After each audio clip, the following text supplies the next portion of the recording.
Baik, halo semuanya, perkenalkan kami dari kelompok 3. Hari ini kami akan mempresentasikan hasil diskusi dan kerja kami, yaitu mengenai analisis organizational culture, corporate culture, leadership, and management style, serta strategic alliance pada PT Red Dynamic Indonesia, di mana kami beranggotakan 4 orang. Ada saya sendiri, Henny, kemudian ada Jennifer, Luis Novendi, dan juga Michael Owana. Untuk memulai presentasinya akan dimulai oleh Luis Novendi. Saya persilakan Luis Novendi untuk memulai presentasinya. Terima kasih.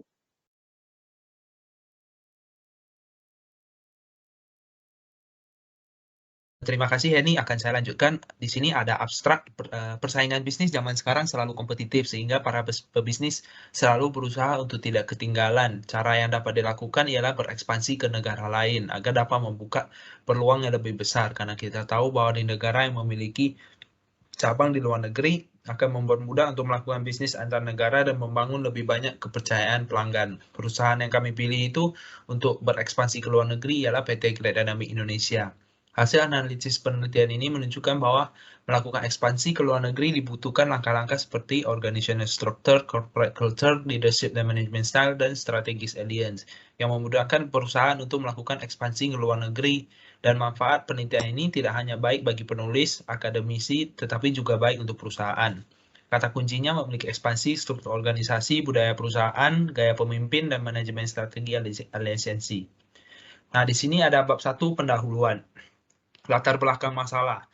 Di zaman era sekarang, bisnis persaingan selalu semakin ketat, karena itu pebisnis harus menemukan segala cara untuk tidak ketinggalan, dan salah satu caranya itu ialah melakukan ekspansi ke negara-negara lain, sehingga bisa membuka peluang yang lebih. Karena kita tahu dengan adanya cabang di luar negeri akan mempermudah bisnis dan antar negara dan membangun kepercayaan yang lebih terhadap pelanggan untuk menjalin hubungan bisnis dengan mereka. Perusahaan yang akan kelompok kami gunakan ialah PT Great Dynamic Indonesia yang bertempat di Batam, Kepri. Perusahaan tersebut bergerak di bidang supplier dan merupakan distributor resmi dari beberapa merek ternama di dunia dalam bidang perindustrian. PT Great Dynamic Indonesia ini hanya tahu bahwa mereka hanya memiliki bisnis di area Batam saja dan tidak akan cukup untuk memperluas market perusahaannya saja. Maka dari itu mereka berencana untuk melakukan ekspansi ke negara tetangga Indonesia itu yaitu negara Singapura. Kita tahu bahwa negara Singapura merupakan negara yang sudah sangat maju dan memiliki peluang yang sangat tinggi untuk melakukan bisnis. Disitulah mengapa negara Singapura menjadi tujuan dari ekspansi ini dilakukan. Nah, kita masuk ke rumusan masalah berdasarkan latar belakang yang baru saja saya bacakan dapat dirumuskan beberapa topik pembahasan, yaitu bagaimana organizational structure yang ditetapkan oleh PT Great Dynamic Indonesia ini di negara tujuannya.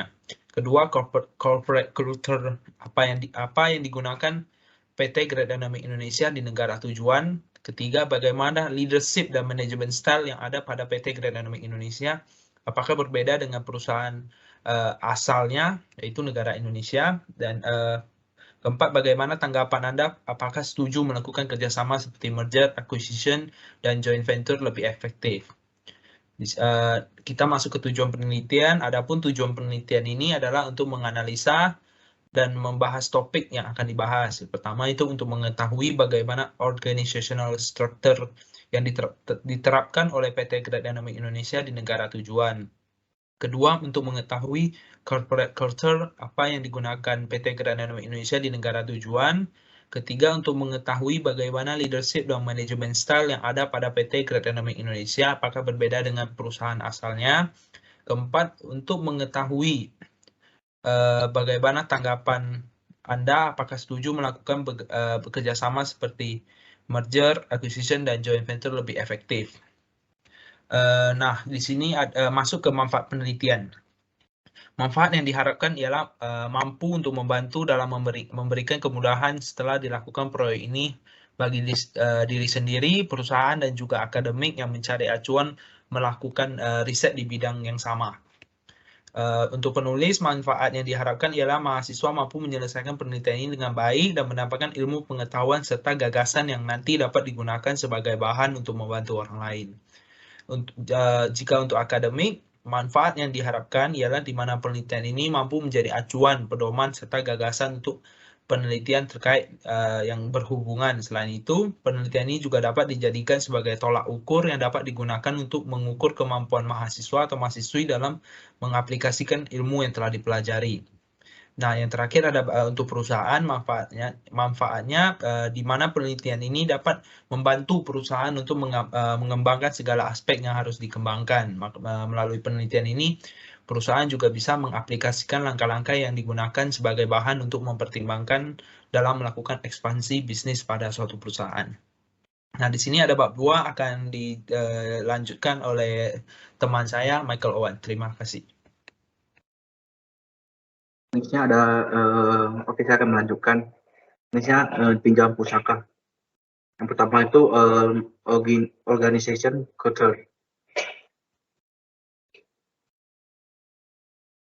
Organization culture merupakan tanda ataupun simbol yang mendasari suatu organisasi untuk bergerak bersama. Kita tahu bahwa hal yang terjadi di lingkungan seperti krisisnya ekonomi membutuhkan suatu organisasi yang mampu beradaptasi di lingkungan realitas yang baru.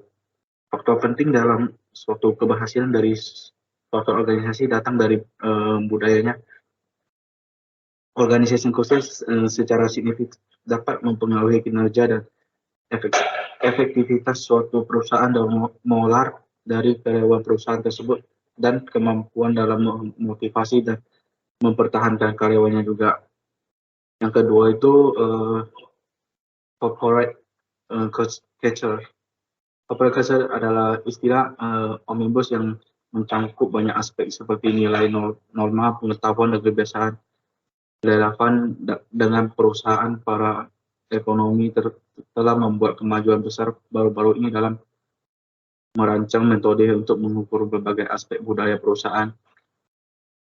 Ukuran empiris budaya ini telah menjelaskan mager dan akuisisi, pengambilan risiko perusahaan, dan perilaku tidak etis yang diamati di perusahaan di antara topik lainnya.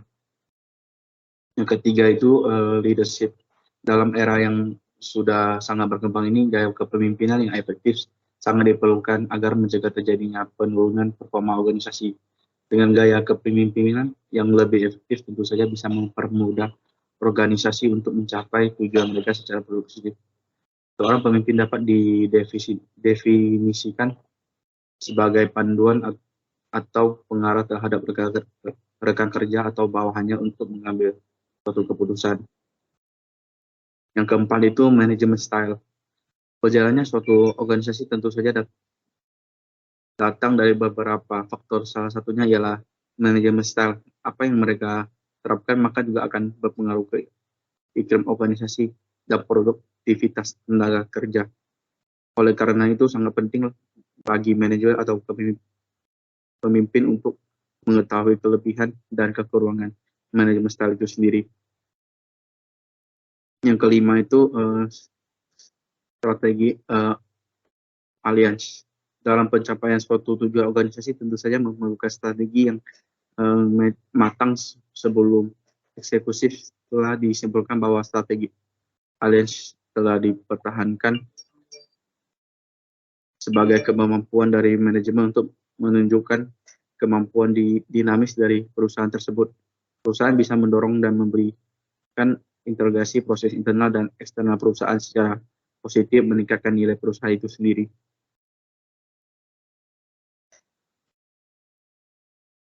Selanjutnya bab 3 akan dijelaskan oleh teman saya. Terima kasih.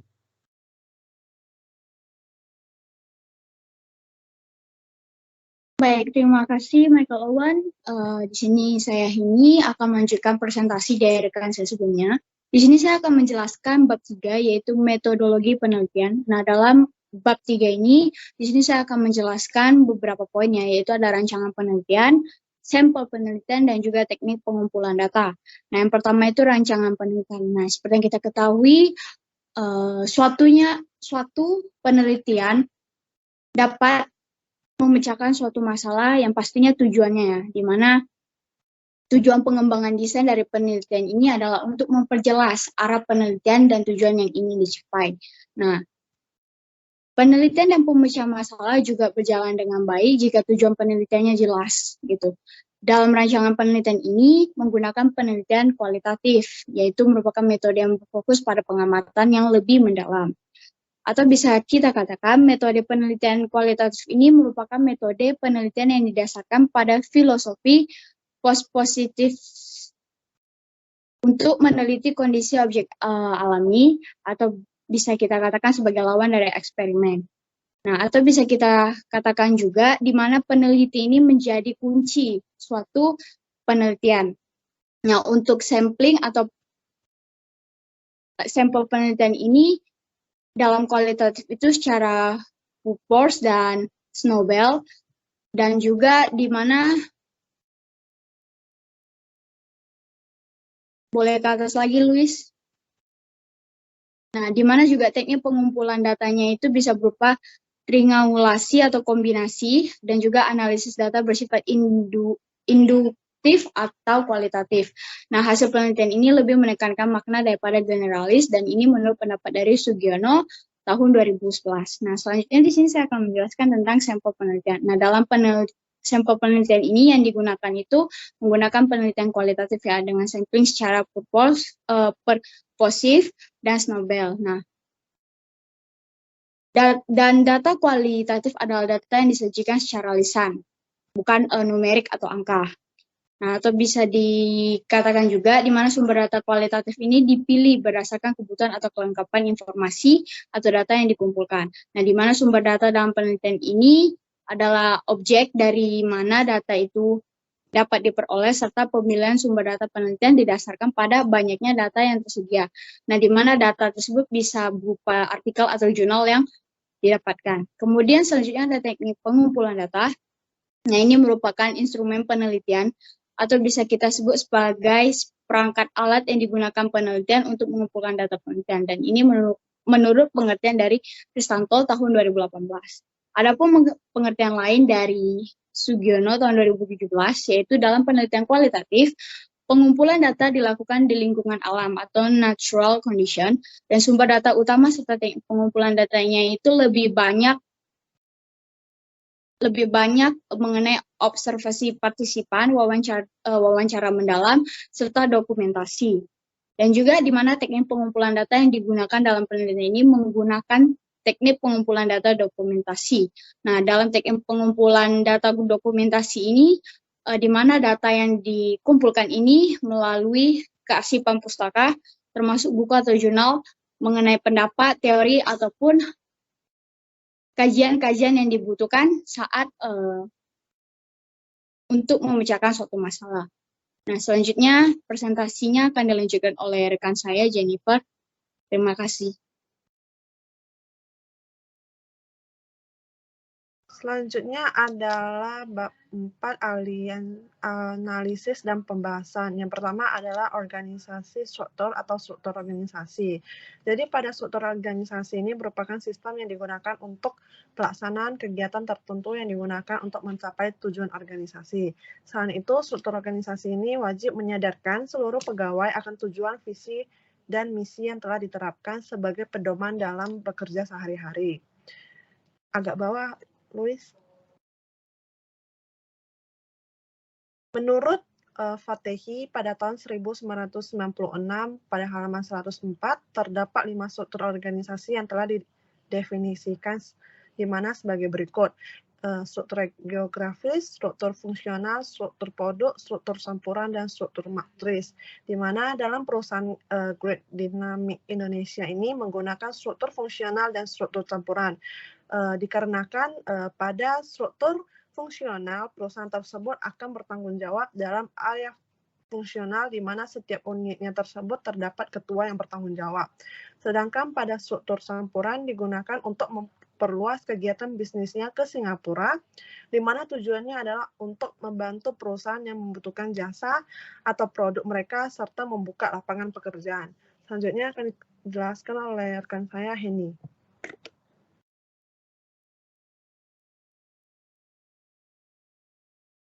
Baik, terima kasih Jennifer. Di sini saya akan melanjutkan presentasinya. Dan selanjutnya itu corporate culture atau budaya perusahaan. Nah, budaya perusahaan itu bisa kita artikan sebagai lapisan budaya yang dimiliki suatu perusahaan. Nah, di mana tidak hanya lapisan, tetapi juga ada cara kerja internal perusahaannya dan juga ada mengenai bagaimana organisasi memandang diri mereka sendiri dalam hubungannya dengan lingkungannya. Nah, dalam budaya perusahaan ini ada beberapa jenis budaya perusahaannya. Itu ada gay macho culture, kemudian ada work hard atau play hard culture, kemudian ada bet your company culture, dan juga the process culture. Nah, untuk budaya perusahaan pada Great Dynamic Indonesia yang diterapkan di negara Singapura sendiri, mereka menggunakan budaya perusahaan work hard atau play hard culture. Nah, untuk budaya ini sendiri, ini merupakan budaya dengan tindakan yang cenderung mengejar aktivitas beresiko rendah yang memberikan umpan balik cepat. Nah, di mana umpan balik cepat? Dan mereka tahu bahwa jika pekerjaan yang dilakukan sesuai dengan aturan dan sistem kontrol yang ketat, itu dapat mencegah resiko besar. Atau bisa dikatakan berlawanan dari culture yang pertama, yaitu the Togai Macho Culture, di mana ini mereka bisa dikatakan lebih ke menemukan gunung untuk didaki. Sedangkan kalau untuk work hard atau play hard culture ini, dia didasarkan pada menemukan kebutuhan atau memenuhi kebutuhannya. Nah, seperti yang kita ketahui sendiri, bahwa di negara Singapura sendiri ya, mereka itu lebih memilih budaya organisasi yang lebih fokus pada kinerja yang efektif, serta berpusat pada orang dan berorientasi kolektif, atau bisa dikatakan di mana mereka ini mempertahankan nilai-nilai klasik yang ada di perusahaan mereka, dan mereka juga cenderung lebih fokus pada kinerja atau inovasi individu mereka. Tidak hanya dalam individu, tapi mereka juga dalam bentuk kelompok ya. Maksudnya dalam bentuk kelompok di sini adalah di mana mereka ini menjelaskan kepada karyawan-karyawan mereka atau individu-individu mereka itu bagaimana untuk memiliki rasa kebanggaan, kesetiaan, kekompakan dalam keluarga maupun organisasi. Nah, atau bisa dikatakan negara Singapura itu sendiri dapat dikatakan dalam kategori tinggi ya. Kenapa? Karena di negara Singapura itu sendiri memiliki rasa menyatu dalam kelompok, atau bisa dikatakan rasa menyatu dalam keluarga, dalam suatu organisasi. Dan juga mereka juga memiliki rasa kepedulian tinggi terhadap orang lain. Itu. Kemudian selanjutnya di sini saya akan menjelaskan tentang leadership dan juga manajemen style. Nah, seperti yang kita ketahui, jika suatu perusahaan ingin mencapai suatu kesuksesan, tentunya perusahaan membutuhkan gaya kepemimpinan dan manajemen yang baik dan benar. Nah, apabila suatu perusahaan tidak menerapkan pemimpin yang memiliki pengetahuan dan keterampilan yang baik, maka perusahaan yang dijalankan itu tidak dapat memenuhi tujuan yang ingin dicapai. Sama halnya dalam gaya kepemimpinan dan manajemen yang diterapkan perusahaan. Nah, mengenai gaya kepemimpinan dan manajemen dari perusahaan asal dan yang dituju tentunya berbeda. Nah, kalau untuk perusahaan Great Dynamic Indonesia yang ada di home country atau di Indonesia sendiri ini, mereka lebih menggunakan gaya kepemimpinan dan manajemen yang berorientasi tim. Yang mana gaya kepemimpinan dan manajemen ini mencerminkan pembangunan tim yang lebih efektif dan implementasi tujuan mereka itu bersama di antara anggota tim.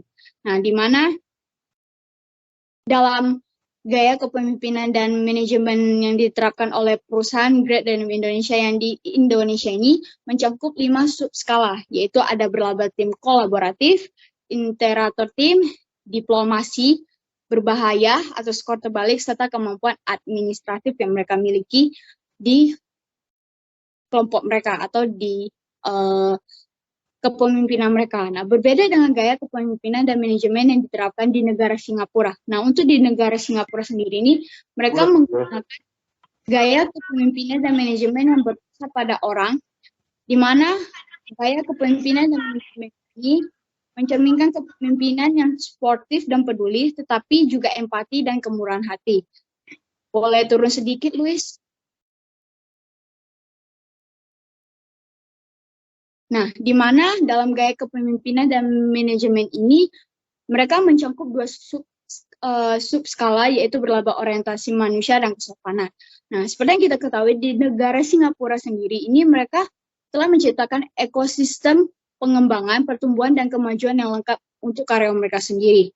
Dan tidak hanya itu, perusahaan juga memperhatikan karyawan mereka pada saat karyawan mereka itu bekerja pertama kali, atau bisa dikatakan menginjak kaki pertama kali di perusahaan mereka sejak hari pertama. Dan juga perusahaan di negara Singapura sendiri memiliki pelatihan dan pengembangan serta memberikan kepedulian serta dukungan mereka itu ke karyawan mereka agar dapat terus berkembang. Tidak hanya itu, tidak hanya dalam pekerjaan mereka, negara Singapura sendiri juga memiliki visi, yaitu memberikan pengalaman yang terbaik untuk karyawan mereka. Selanjutnya akan dijelaskan oleh rekan saya, Jennifer. Terima kasih. Baik, selanjutnya adalah strategi aliansi, di mana untuk mencapai suatu kesuksesan, maka perusahaan tersebut perlu banyak hal yang diperhatikan. Salah satunya adalah strategi aliansi, di mana strategi aliansi tersebut berhubungan antara kelompok yang berbeda akan tetapi memiliki tujuan yang sama. Di mana strategi aliansi ini terdapat 3 jenis, yaitu merger, acquisition, dan joint venture. Di mana menurut kelompok kami, untuk melakukan kerjasama dengan menggunakan strategi aliansi merupakan suatu hal yang bagus, dikarenakan dengan strategi tersebut maka dapat membawa manfaat serta keuntungan bagi perusahaan, di mana serta dapat membawa kepercayaan antara perusahaan lokal dan multinasional, di mana strategi tersebut mempermudah perusahaan multinasional untuk mengontrol produknya, di mana perusahaan mitra lokal dapat fokus menjual produk tersebut serta perusahaan tersebut. Selanjutnya,